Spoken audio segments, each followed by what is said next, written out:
Salut, c'est Andy et Edwin. On vous amène avec nous. On va discuter. Vous allez apprendre plein de choses sur nous et ça Sur va elle, être très surtout. très cool. Non, sur toi. Non, sur elle.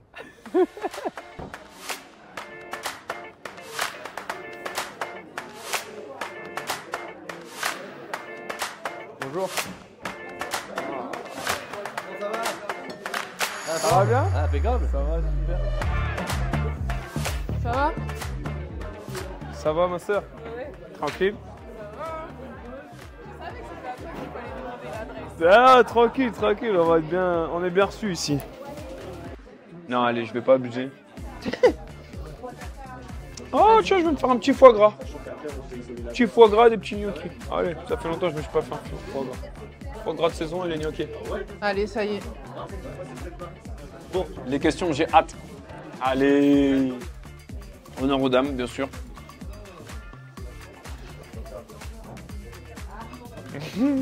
Je sens que ça va être hardcore dès le début. Non, ça va.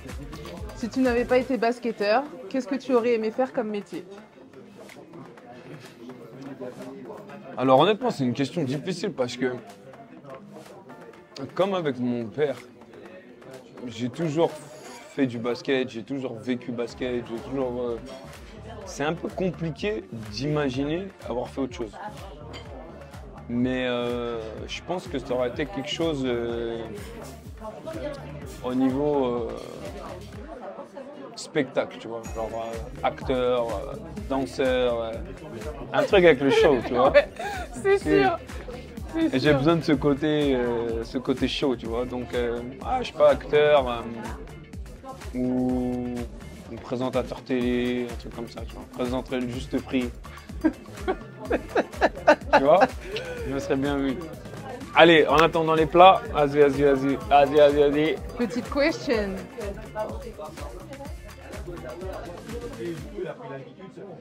Oula. Je connais ce sourire de Philippe, là j'ai peur. Là, attention. Là, Justement, tu Le- parles d'INSEP. voilà, tu vois. Oh purée. Raconte-moi ta plus grosse bêtise quand on était ensemble à lycée. Oh là là là là. Alors, franchement. T'as le droit de attends. dire Joker, hein. Non. Ma plus grosse bêtise, Ah, je suis morte. en fait, c'est même pas enfin, c'est une bêtise, mais déjà avant de commencer, je tiens à m'excuser à Anne Templet si elle voit ce message. Ah non, t'aimes. Anne on t'aime. Qui était notre responsable à l'INSEP. En fait, c'est une grosse peur, en vrai. C'était la grille derrière le bâtiment du BU. On voulait pas sortir par la grande porte. Mais tu sais, il y avait des pics Ouais. sur Ouais. cette. Et elle était. Et maintenant, quand je la revois, je me dis, mais C'était j'étais complètement fou et inconscient. J'ai escaladé cette grille là. Et genre en passant à la grille, genre au moment où je passe, genre mon t-shirt, tu sais, avant tu mettais les grands baggy machin, il reste bloqué. Ok. Et je sais pas, j'ai commencé à me déséquilibrer et heureusement que ça a pas lâché, mais genre j'ai commencé à être déséquilibré vers l'avant, donc ça a craqué tout mon t-shirt. Ouais. Mais en gros ça m'a rattrapé, sinon je serais tombé tête la première sur de je sais pas combien de mètres. Dinguerie. Mais ouais, grosse peur. Grosse peur. Dinguerie. Je Et savais pas ça. après, j'ai arrêté de faire le mur. Enfin, j'ai arrêté de passer par là. J'ai trouvé un moyen plus efficace pour sortir de l'INSEP Oh là là là là là là. Faut le pas- week-end. Oh là là. Allez, ça c'est pas mal. Le geste ou l'action la plus incroyable que tu aies réussi dans un match ou qui t'a le plus marqué. Oh. Le moment où j'avais le plus de confiance et d'insouciance, c'était le contre Chalon à Lasvel. Mhm. Je crois que c'était en 2014, je crois. J'ai un shoot au buzzer que je mets, mais d'hyper loin. Contre Chalon, qui était à l'époque premier, qu'on fait le triplé cette année-là. Je le mets au buzzer, on finit troisième de la saison régulière, je monte sur la table de marque et j'ai vraiment Non, mais c'était important pour moi parce que c'était le moment où je me suis dit,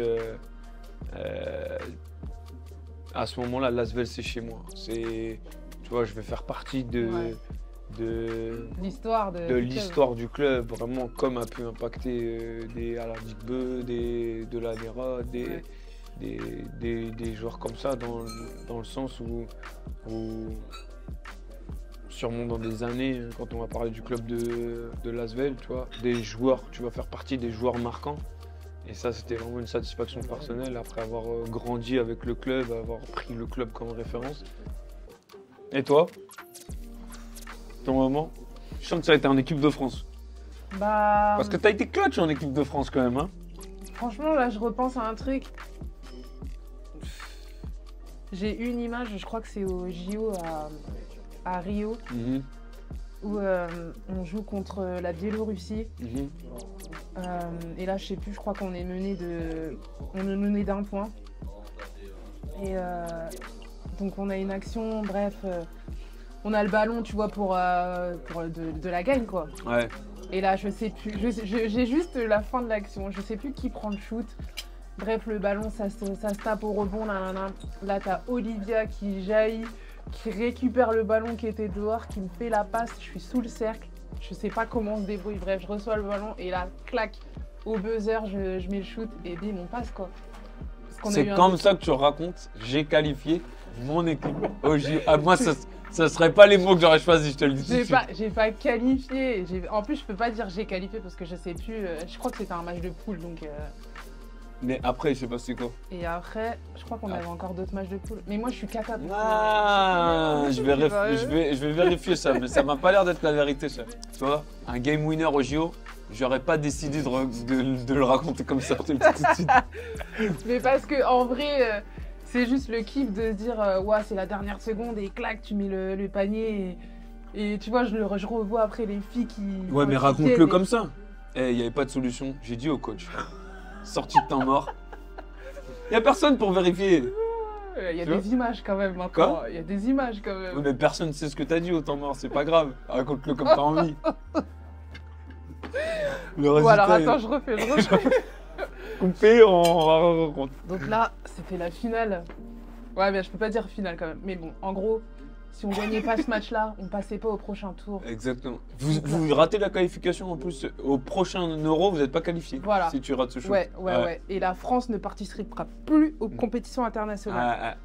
Donc là, au temps mort, forcément, je dis Valérie, écoute, je suis la joueuse de la situation. J'ai attendu ça toute ma carrière. Voilà. Donc, tu vois, j'ai élaboré le plan. Voilà, le shoot qui est loupé. Olivia, tu prends le rebond, tu lui fais la passe, je serai dessous. Fais-moi la passe. Et voilà. Le plan s'est déroulé. Voilà, c'est ça quand même. Le transfert qui aurait pu se faire, qui ne s'est jamais fait. Alors, je pense, j'en ai deux qui me viennent en tête. J'en ai un quand j'étais encore à Bourges, mon premier passage, où j'ai eu un moment Fenerbahçe qui était chaud sur moi. Mais t'as eu peur. Et tu as eu peur. Non mais disons que j'aime bien aller au bout de mes engagements. J'ai commencé avec Bourges, je voulais aller jusqu'au bout avec Bourges. T'es là, ils viennent te chercher en plein milieu du truc. Non, tu vois, on a commencé un truc. Ah, ça je comprends. On a commencé un truc avec Bourges. On a fini avec la volaille. J'ai entendu 2 doubles, c'est ça?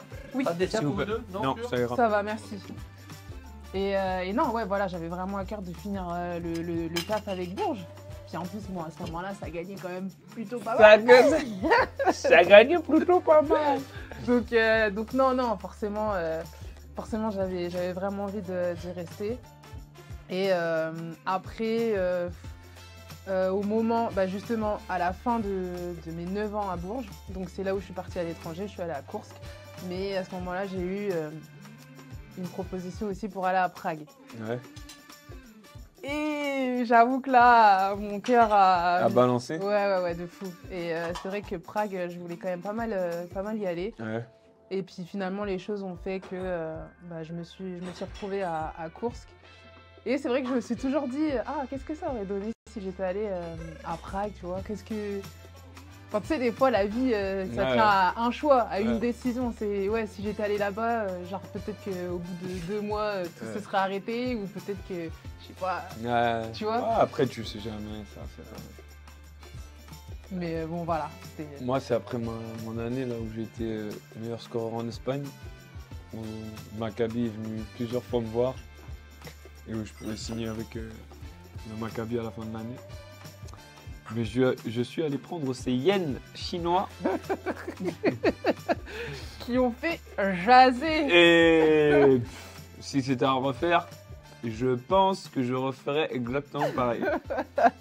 Pour la petite histoire. Donc voilà. La plus grosse fête après un match. Oui.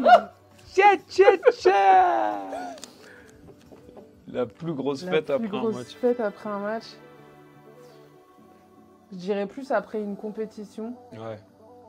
D'ailleurs, je tiens à préciser que maintenant, je fais plus trop ça. Ça, c'était vraiment avant. Maintenant, je suis plus... Mais regarde la caméra, je peux aussi. Non, je te Tu me regarde dis ça comme si tu essayes de me convaincre. Moi, je m'en fous, hein, tu fais ce que tu veux. Hein. Tu veux faire la fête après les matchs. Non, mais oui, forcément, je me suis calmée quand même avec l'âge, tout ça. Mais ouais, franchement, il y a eu des retours de compète. Waouh. Ouais. C'était... Ouais. Bah, on s'était pas retrouvés. Si. Je ne comprends pas. Je ne vois pas de quoi tu veux Je parler. ne parle pas français. Je ne parle pas français. Ouais. Ouais. Si. J'ai un vague souvenir. Voilà. Un vague souvenir. Et t'étais où là? C'était pas aussi clair au téléphone. Hein. Oh, arrête. Moi, ma plus grosse, il y en a eu 2. Une en Russie pour le départ de Boris, enfin pour le fait qu'il joue plus en équipe de France. Ceux qui étaient là se reconnaîtront et savent. C'était mémorable. Et la Coupe du Roi avec Barcelone, où pareil, c'était mémorable. Épique. Et 2 fois où Thomas Hurtel était là quand même. Donc c'est pour après les victoires, enfin après les titres, Thomas c'est un gars sur qui on peut compter. C'est un gars sur qui on peut compter. Sur le terrain aussi, hein, mais c'est un gars sur qui on peut compter. Bon, Angie, allez, hein. Ce fut un plaisir. Il y a des gens qui bossent, hein. Il y a des gens qui bossent. Ouais. Salut. Prends soin de toi. Ouais, c'était cool. C'était cool. C'était On va cool. faire ça plus souvent. T'as appris des trucs sur moi ou pas? Tu savais déjà tout. Appris, non. Moi, je veux des trucs un peu plus croustillants, tu vois. Moi, ça, ouais. De toute ça façon, soit m'intéresse tu pas. les sais déjà, soit ce sera en Faut que ça croustille. Non. Alors, le truc que je trouve bizarre, c'est la taille de la tête d'un bébé proportionnellement à son corps. Qu'est-ce qu'il veut? Non, mais parce que écoute-moi bien. Quand les bébés, Ouais, ok, oui, un bambin, ouais. ok, sa tête, ses bras, il peut même pas, si tu les mets au-dessus de sa tête, il peut même pas toucher ses 2 mains. Imagine, toi, tu aurais la même proportion. Mais t'as déjà fait ça? Quand tu prends un bébé, un tout Oui. bébé, tu prends ses 2 bras Ouais. et que tu essayes de toucher. Mais Ses bras, ils sont pas assez grands pour toucher au-dessus de sa tête. Coupé. Ah mais c'est vrai ou pas ce que je dis?